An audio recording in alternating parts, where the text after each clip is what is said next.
So today I'm going to share a bit from my personal experiences of what I have learned through my career.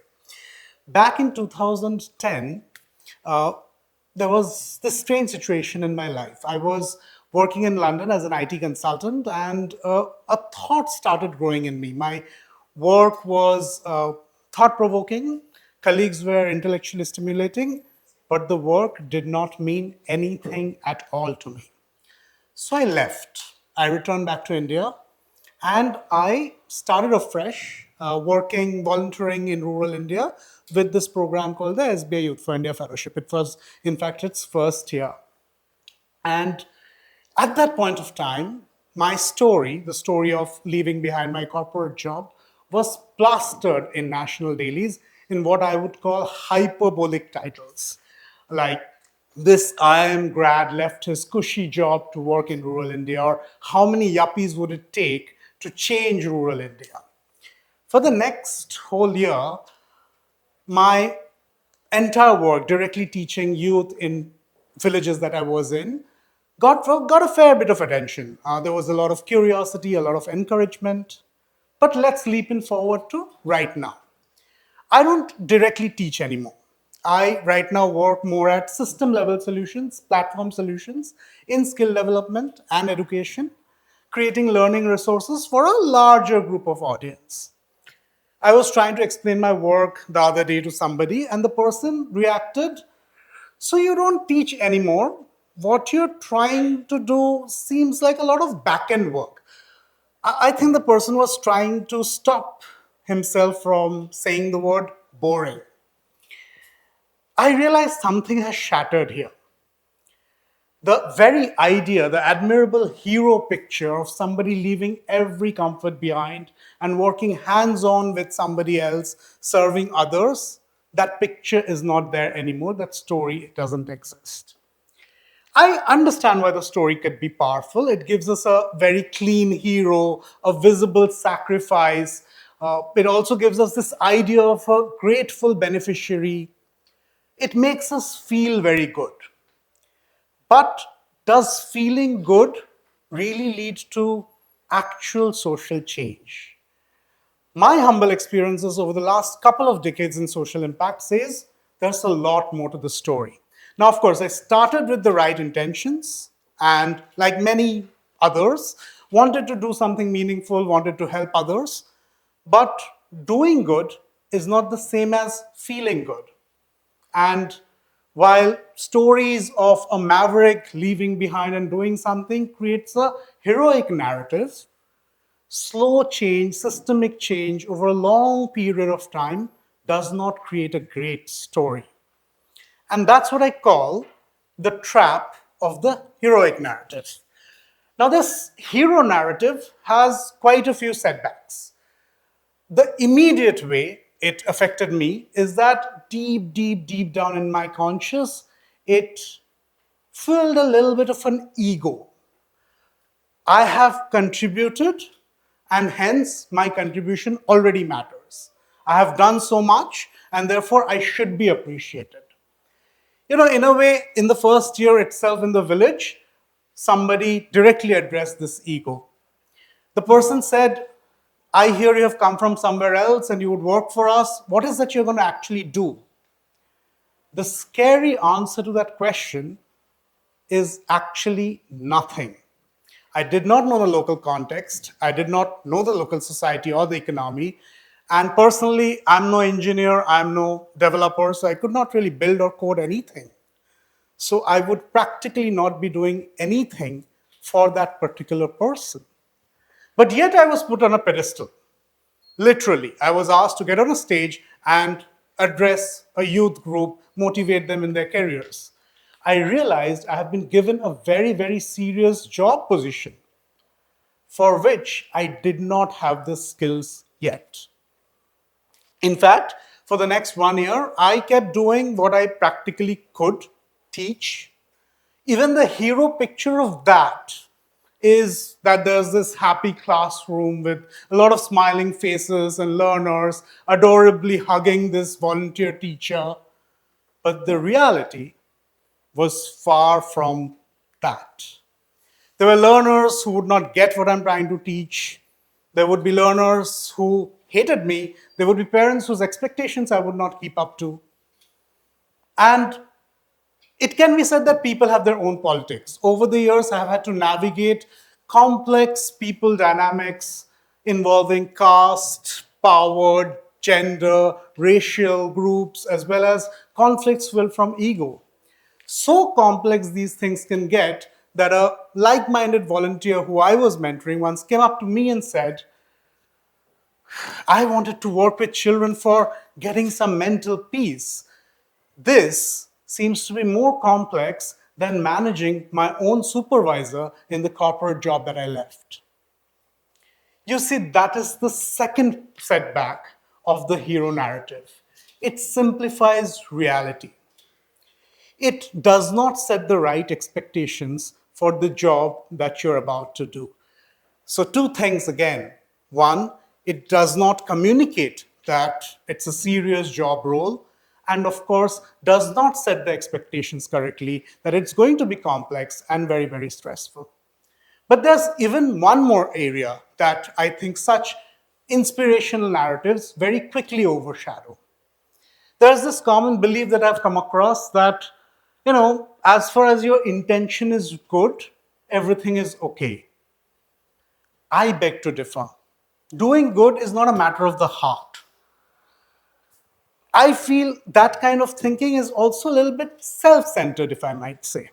Let me explain why. Imagine that you're trying to pull out somebody who is drowning in water, and to save that person, you start thumping the chest of that particular person without knowing how to do CPR.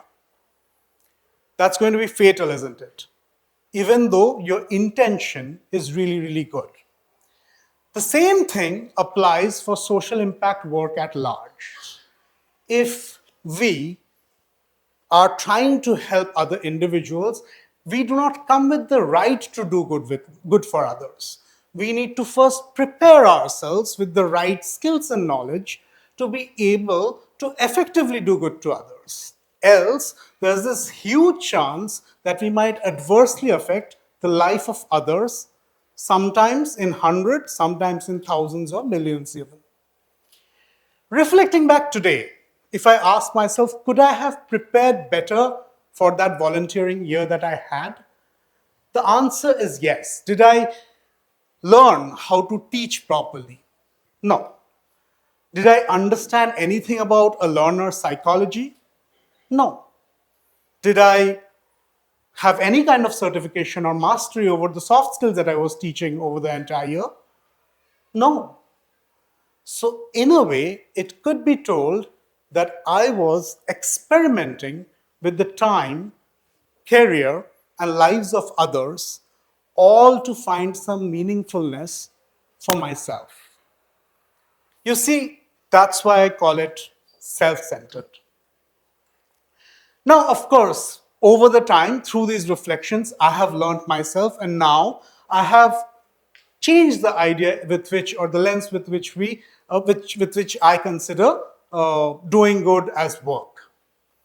I no more go forward and immediately think about, that our intentions and passion is in the right place and therefore we should immediately start the work. We always ask ourselves, what does the existing literature say? What are the frameworks telling? What are the models telling us? Is there probably a better way of doing what we are doing? Maybe there's a structured way of doing what we are doing. There are several ways in which each and every individual who is an aspiring volunteer or a social change maker can find answers to their questions to an existing body of knowledge which is really, really, really old now. Organized welfare work in the entire world is more than 150 years old. And the academia of that, as in courses around that, in India itself, thanks to some esteemed organizations, are more than 90 years old. Which effectively means about how social change occurs, there's high amount of statistical papers, research papers, books, philosophies, concepts that are widely available, not just anecdotal stories of mavericks. And this has been one of the biggest learning that I have taken forward for myself. There's quite a few examples where existing literature has helped me navigate situations. Let me share some. There was once a scenario where I was working with some established not for profit partners. Now, these were founded by very, very senior, prolific, dynamic individuals who have done some deeply impactful work in their era. However, the organization had come to a point where leadership needed to be handed over to the next generation. And there were unlimited amount of severe conflicts and over values, over philosophies, so much so that there were cat fights which led to legal notices as well as sometimes continuous shuffling of CXOs. I was very disillusioned. I was like, what is happening in the not for profit leadership space, in the charitable leadership space? I fell back on existing literature. And I found that founder syndrome is apparently a very well studied topic in not for profit management. And research papers already tell how to approach it, what are the ways to minimize it, and how can I navigate such situations. It was a gold mine to come upon just by referring and reading up existing literature. So, to me, nowadays, if a young team member or an aspiring professional who wants to work in social impact comes up and says, I want to work in this space, my immediate response is, great, your intention is in the right space. But how can we prepare ourselves to do that work? What does the existing literature say? And this applies to everything that I do. Even today, the work that I do in my organization, Impact on Us, the same focus has moved away from direct teaching to creating platform level solutions, learning resources, is because of the data that there are thousands of not for profits in the country who are actually doing the field work, but in the ecosystem, actually support resources are missing. In a way, this can be said that my whole idea of doing good has moved from doing visible good for people from an emotive approach to doing good for the system in a planned approach. Now, whenever there's a plan, there are processes, jobs, key performance indicators. It starts sounding like what my friend mentioned, a back-end job. Now, I would like to bring that thought and extend that thought even further.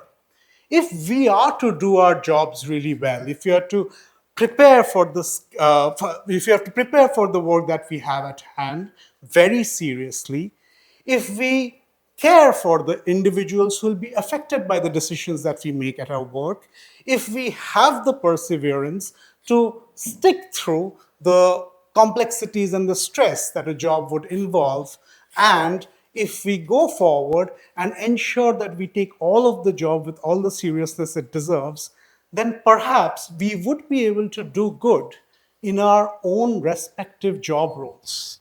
Maybe an engineer would be able to design much more robust bridges that don't fall. Or maybe a developer would be able to design much more socially conscious applications or robust citizenship services.